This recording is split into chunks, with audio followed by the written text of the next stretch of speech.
Salut à tous, c'est RequaMaster, j'espère que vous allez bien et aujourd'hui je suis très heureux de vous retrouver pour cette deuxième vidéo du calendrier de l'Avent. Nous sommes le 2 décembre et aujourd'hui nous allons faire un top 10 des plus belles cartes Mewtwo du TCG.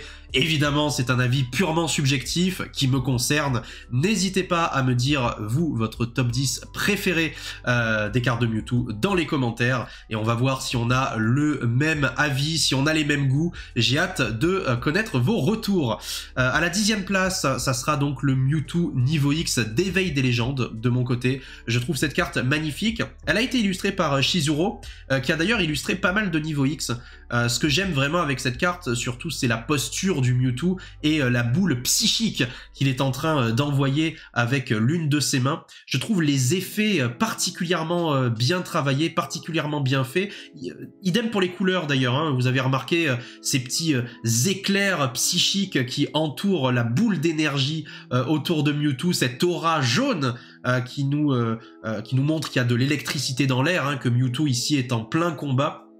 Non, vraiment, c'est une très belle réalisation. Après, si j'ai choisi ce Pokémon, c'est pas anodin aussi. C'est que selon moi, c'est l'un des Pokémon qui dispose des plus belles illustrations dans l'intégralité du TCG. Et c'est pour ça que je vous propose ce top 10 aussi. Parce que Mewtwo n'est vraiment pas en reste. Et il y a des cartes incroyables à son effigie. C'est pour ça que j'ai hâte aussi de recueillir vos avis dans les commentaires. Voilà, donc en tout cas, cette carte qui est sortie en France en août 2008, illustrée par Shizuro, occupe la 10e place de ce classement.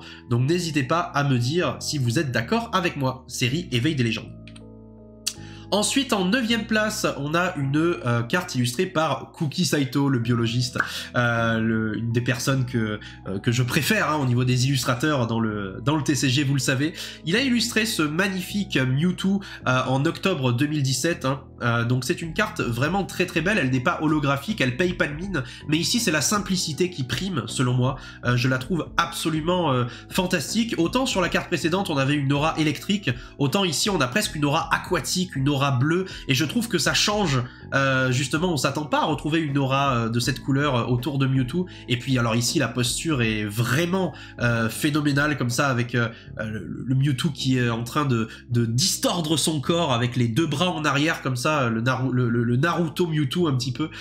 C'est ultra stylé. Le biologiste a encore fait un travail exceptionnel, une fois n'est pas coutume, et donc je la trouve exceptionnelle. Cette illustration, je la trouve magnifique. Donc elle occupe la 9e place de ce classement. En 8e position, on a le Mewtwo de Nishida, qui lui est assez dérangeant, mais c'est pour ça aussi que je l'ai choisi, parce que mine de rien, je trouve cette illustration particulièrement frappante. Elle ne laisse pas indifférent. C'est-à-dire que soit on l'aime beaucoup, soit on l'aime pas du tout. On reconnaît un petit peu le style de Nishida quand même dans ses aplats de couleurs, dans cette luminosité, dans ses couleurs un petit peu pastel, mais la mignonnerie habituelle de Nishida, ici elle transparaît pas forcément, parce que on a quand même un regard très vicieux de Mewtwo, que ce soit dans son sourire un petit peu narquois ou dans ses yeux, on a vraiment l'impression qu'il est très fourbe ici Mewtwo, et qui va nous la faire, qui va nous la mettre à l'envers quoi. Hein.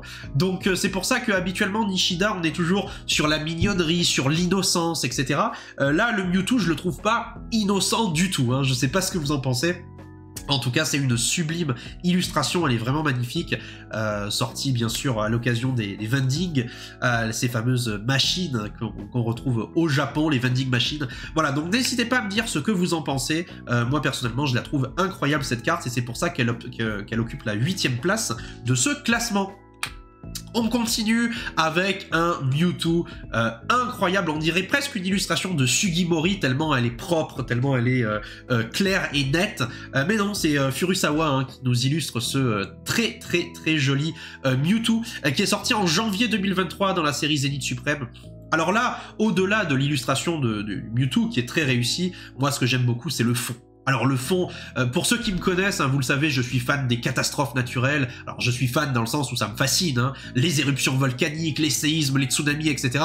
Et là on a carrément un volcan en éruption derrière le Mewtwo. On se croirait clairement au pied de l'Etna. Je trouve ça fascinant, avec en plus les éclairs, l'orage hein, qui transparaît parfois dans les nuages de cendres au-dessus des grandes éruptions volcaniques. Il y a souvent des orages comme ça qui se créent. Donc ces éclairs hein, qu'on observe sont tout à fait cohérents. Et puis le Mewtwo en lui-même est très bien dessiné, enfin je veux dire, comme je le disais tout à l'heure, au-delà du fait qu'on dirait une illustration de Ken Sugimori, bah, le Pokémon est très très clair, très net, on a accès à tous les détails de son corps, l'expression aussi très sérieuse de son visage me plaît beaucoup, vraiment complètement en contradiction avec le Mewtwo précédent de notre ami Atsuko Nishida, qui était très vicelard, hein, comme je le disais. Là on a un Mewtwo très sérieux qui est là pour voilà, qui a quelque chose en tête et qui n'a pas d'autres idées, quoi, hein. Il est là uniquement pour remplir sa mission, pour lancer son attaque Balombre probablement, qui est très bien réalisée au passage. Encore une fois, cette aura d'énergie, elle est particulièrement bien retranscrite. On a aussi l'idée du mouvement, hein, sur cette illustration qui est très bien faite, que j'aime beaucoup. Et au-delà de ça, on a ce ciel étoilé en fait, hein, dans le fond, parce que le nuage volcanique ne prend pas toute la carte. On peut discerner encore les étoiles, on peut discerner l'espace dans le fond de la carte, et ça je trouve ça incroyable. C'est pour ça que cette carte occupe la 7e place de ce classement. En 6e place, on a le magnifique Mewtwo promo que je vous ai déjà présenté sur cette chaîne, illustré par Midori Harada. Maintenant, hein, je pense que si vous êtes assidu, vous connaissez cette carte, vous connaissez son histoire, vous connaissez les cartes rallye, vous connaissez le véritable tableau qui avait été effectué par Midori Harada, avec plein de Pokémon différents, Pikachu, Pichu, Mewtwo, etc., sur une même fresque finalement. Donc vous êtes au courant de cette histoire-là, sinon je vous renvoie vers cette vidéo qui a été publiée il y a à peu près 1 mois sur la chaîne. C'est une carte magnifique, je trouve cette illustration splendide. Midori Harada, qui est une des artistes les plus fascinantes de ce hobby, de ce TCG, eh bien ici nous a réalisé une illustration assez dérangeante, mais pas dans le même sens que Atsuko Nishida. C'est-à-dire que là, on a un Mewtwo qui est... on sent que c'est du fait main. Vous voyez ce que je veux dire? C'est pas une illustration de l'animé, c'est pas une illustration du jeu vidéo. On sent que Harada a voulu créer un Mewtwo à elle. Un Mewtwo qui sort de son imaginaire finalement. Et c'est aussi pour cette prise de risque, j'ai envie de dire, que j'ai envie de saluer son travail, et que son Mewtwo eh bien, occupe la 6e place de ce classement. Et puis au-delà de ça, hein, franchement, l'illustration, qu'est-ce qu'elle est belle, avec cette onde d'énergie rouge qui part du Pokémon, ces ruines derrière également, hein, ces anciens bâtiments qu'on retrouve derrière le Mewtwo. C'est une véritable fresque, et cette carte est absolument sublime. Donc c'est le numéro 6 dans ce classement. En numéro 5, je ne pouvais pas ne pas mettre le Mewtwo du set de base, tout de même, qui est absolument iconique, absolument incroyable.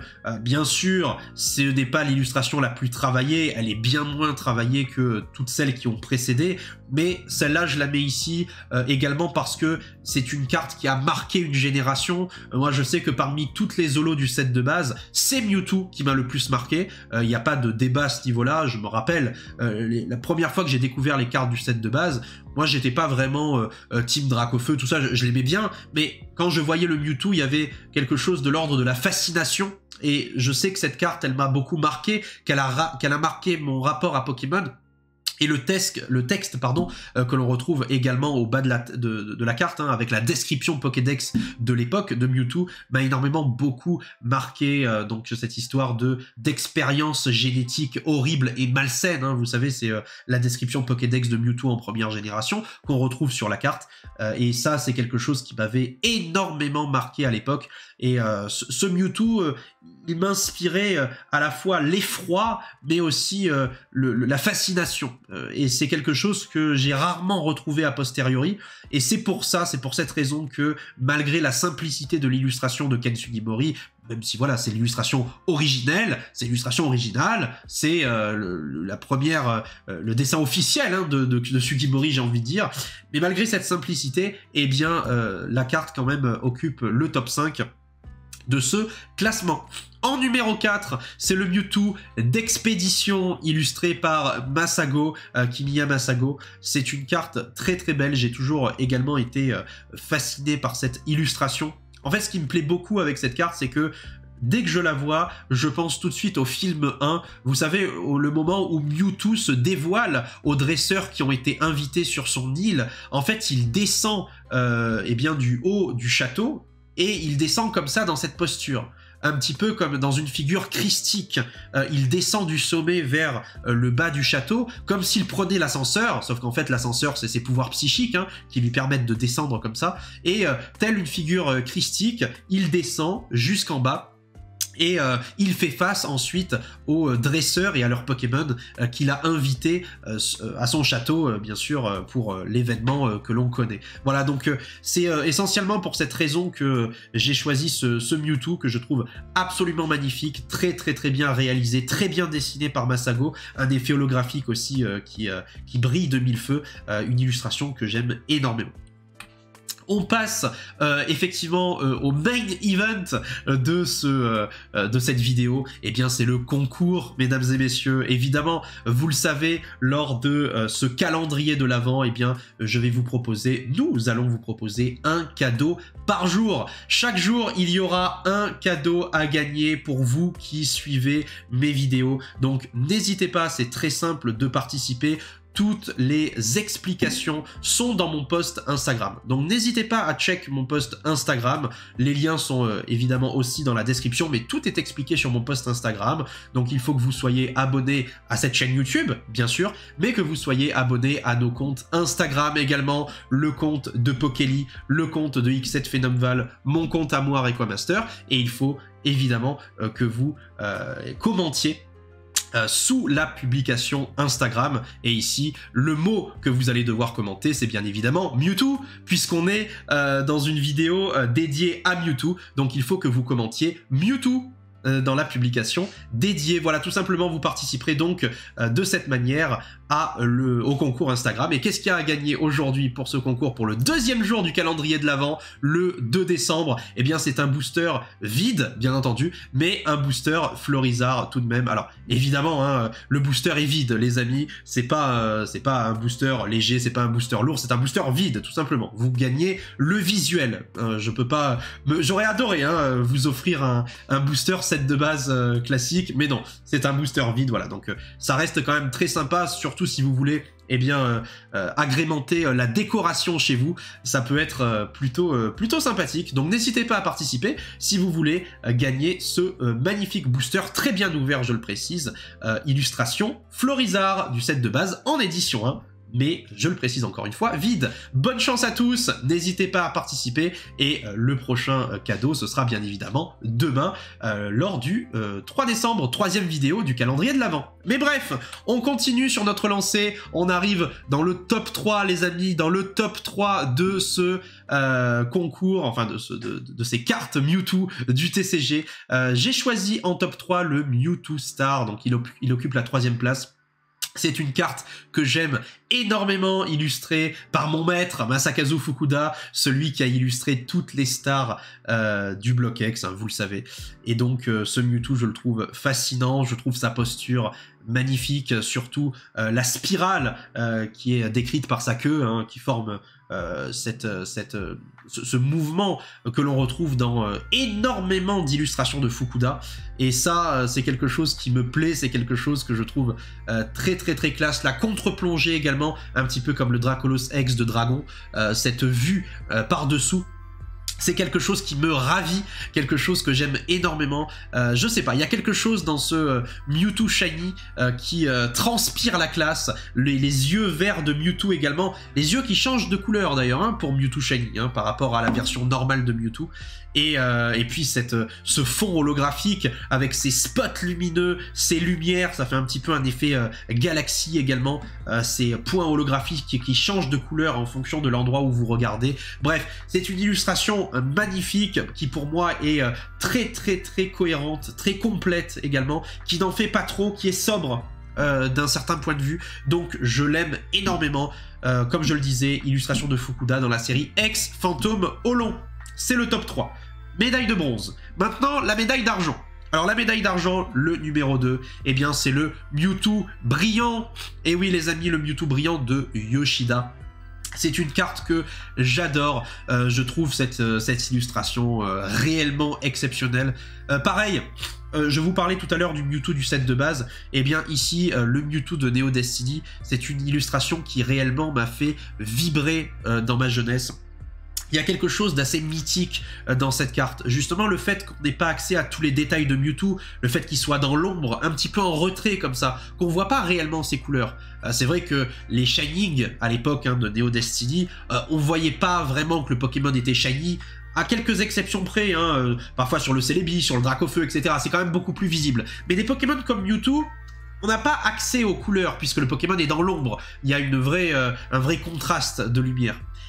Mais il y a quelque chose dans cette illustration qui est déroutant, qui est assez exceptionnel. Et pareil, ça me fait beaucoup penser au film 1. Vous savez, le moment où tous les clones arrivent où il y a le combat finalement entre les clones et les Pokémon réels, les Pokémon entre guillemets biologiques qui vivent réellement. Et on a cet affrontement, et justement Mewtwo participe à l'affrontement à ce moment-là aussi, avant de combattre Mew, et il a un petit peu cette posture à un moment donné, au moment où vous savez où Sacha arrive pour lui donner un coup de poing, et qu'il arrête le mouvement de Sacha en plein élan, simplement avec son bras, avec ses pouvoirs psychiques, il l'arrête dans son élan, et ça me fait vraiment penser à cette scène-là.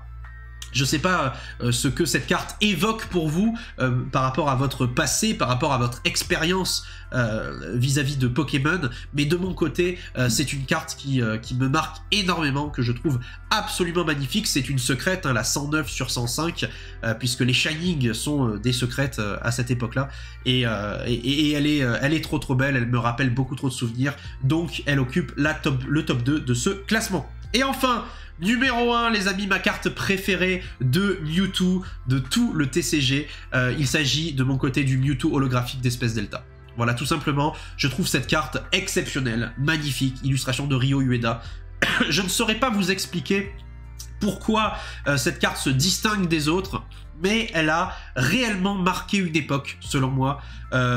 C'est vrai que le bloc X, c'est mon bloc préféré, vous le savez, c'est pas un secret, mais c'est même pas pour cette raison que le Mewtwo que j'ai choisi est un Mewtwo du bloc X. C'est vraiment parce que cette carte, pour moi, elle a une âme, quelque chose qui a réellement marqué une génération, vous voyez. Je me souviens qu'à l'époque de la série Espèce Delta, lorsque la série est sortie, c'est une carte qu'on était nombreux à vouloir avant même de connaître l'intégralité des visuels de la série. On connaissait pas encore forcément les 3X, on connaissait pas forcément les stars, mais les visuels de ce Mewtwo commençaient un petit peu à apparaître, et je sais qu'on était assez nombreux parmi mes connaissances à l'époque à vouloir récupérer ce Mewtwo. Alors on faisait pas tellement cas à l'époque de si c'était la holo, si c'était la holo reverse avec le stamp, le logo de la série en bas à droite, mais l'illustration en elle-même, c'est ça qui nous intéressait, c'est ça qu'on voulait.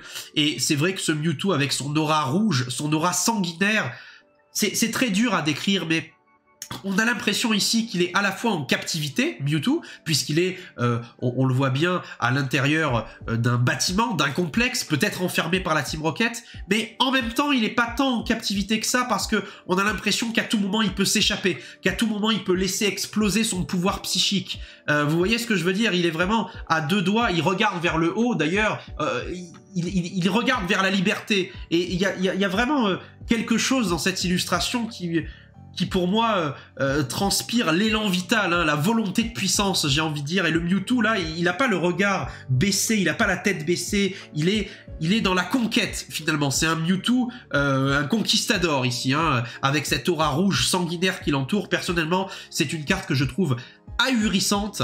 Le type feu et le type acier qui se mêlent sur cette illustration, ce qui rajoute encore un effet absolument sensationnel au niveau des couleurs, ces teintes grisâtres, ces teintes acier qui nuancent l'intégralité de la carte. Bref, pour moi, elle a tout pour plaire. Très clairement, elle est numéro 1. Je sais pas ce que vous en pensez, mais moi, c'est mon gros coup de cœur au niveau des cartes Mewtwo. Bon, on a fini le top 10, mais vous le savez, il y a d'autres cartes Mewtwo qui sont absolument exceptionnelles dans le TCG, donc forcément on va passer aux mentions honorables, parce que on peut pas ne pas parler de certaines cartes tout de même, qui auraient mérité évidemment de participer à ce top 10. La première mention honorable, c'est le deuxième Mewtwo niveau X. Hein. On a parlé du premier tout à l'heure, lors du... tout simplement, il occupait la 10e place, hein, le Mewtwo niveau X d'Éveil des légendes, on l'a vu tout à l'heure. Et là, on a un autre Mewtwo niveau X, que je trouve peut-être un petit peu moins réussi que celui d'Éveil des légendes. Malgré tout, il est très très beau aussi, surtout au niveau des effets, vous voyez, qui ondulent entre ses mains comme ça et qui se répercute même sur la tranche holographique tout à gauche de l'illustration. Ah, vous voyez un petit peu comme de la noirceur hein, qui arrive sur la teinte argentée des niveaux X sur le bord, et ça je trouve ça très réussi. C'est un vrai effet de style et je trouve aussi que les éditeurs à ce moment-là eh bien ont voulu prendre quelques risques au niveau des couleurs, tenter des choses en fait, et moi quand ils tentent des choses dans Pokémon j'aime beaucoup. Voilà, donc ce Mewtwo niveau X il est très stylé, c'est la DP28, c'est une carte promotionnelle, c'est pas une carte de série, et je la trouve très jolie, donc elle mérite de figurer dans les mentions honorables. Il y a aussi le Mewtwo X de Ruby Saphir. Alors lui, je sais qu'il divise beaucoup. Ce Mewtwo X, il y en a beaucoup qui l'aiment énormément, et d'autres qui le trouvent affreux, qui trouvent que la 3D est affreuse, vraiment pas réussie, etc., etc. Et je peux comprendre cet avis également. Malgré tout, c'est un Mewtwo X qui m'a marqué. Je trouve aussi que le style des X de l'époque, eh ben, c'était aussi cette 3D. C'est vrai que cette 3D avait des imperfections, mais c'est aussi une époque. C'est symptomatique d'une époque. Et faire l'impasse sur ce style-là, c'est omettre tout un pan en fait visuel et artistique qui a aussi fait partie de notre TCG. Et donc ce Mewtwo X de Ruby Saphir, pour moi, il mérite de faire partie des mentions honorables, illustré donc par Tabata. On a bien sûr le magnifique Mewtwo X de la série Team Rocket Returns, illustré par Mitsuhiro Arita, que je trouve très joli. À nouveau, surtout au niveau de la posture, le dessin en lui-même, on voit que c'est modélisé, que c'est pas forcément un dessin fait main à 100%, mais par contre la posture du Pokémon, avec ses 3 doigts bien en avant comme ça, et puis la queue du Mewtwo qui est encore dans une position vraiment à son avantage, ça rajoute beaucoup d'élégance et de classe. Et quand ça transpire la classe comme ça, je ne peux pas ne pas en parler évidemment, donc j'adore vraiment cette illustration, c'est très clair. Le Mewtwo holographique d'Éveil des légendes, il a aussi une place dans les mentions honorables. Donc on a déjà parlé d'un Mewtwo de Ken Sugimori dans cette vidéo, il s'agissait du Mewtwo holo du set de base. Et bien là on a le Mewtwo holo de Ken Sugimori, mais cette fois-ci d'Éveil des légendes. Voilà, il n'a pas réalisé qu'un seul Mewtwo Ken Sugimori, il y en a quand même eu plusieurs à travers les générations. Je le trouve très beau. En fait, c'est simple, c'est sobre et ça marche. Voilà, il n'y a rien d'autre à dire hein, sur cette illustration. Ça marche, le contrat est passé et donc forcément, il mérite aussi d'être là parce que c'est le Mewtwo qu'on connaît et je le trouve aussi très réussi, surtout avec ce fond assez dark, assez sombre, avec derrière, on devine des pitons rocheux, hein, une sorte de falaise, mais personnellement je trouve que ça marche très bien et que ce contraste clair-obscur, eh bien il est du plus bel effet. Voilà les amis, c'était tout pour les mentions honorables et c'est tout pour ce top 10. En tout cas, j'espère que vous l'avez apprécié. N'hésitez pas à me faire savoir eh bien, vos ressentis dans les commentaires. Quel aurait été votre top 10 à vous? Et surtout, n'hésitez pas à participer à notre jeu concours du 2 décembre de ce calendrier de l'Avent où vous pouvez gagner un booster vide du set de base illustration Florizarre. Je vous remercie pour votre visionnage et je vous donne rendez-vous demain 3 décembre pour la nouvelle vidéo de ce calendrier de l'Avent. Allez, passez une très bonne journée ou une très bonne soirée et prenez soin de vous et à la prochaine. Ciao tout le monde.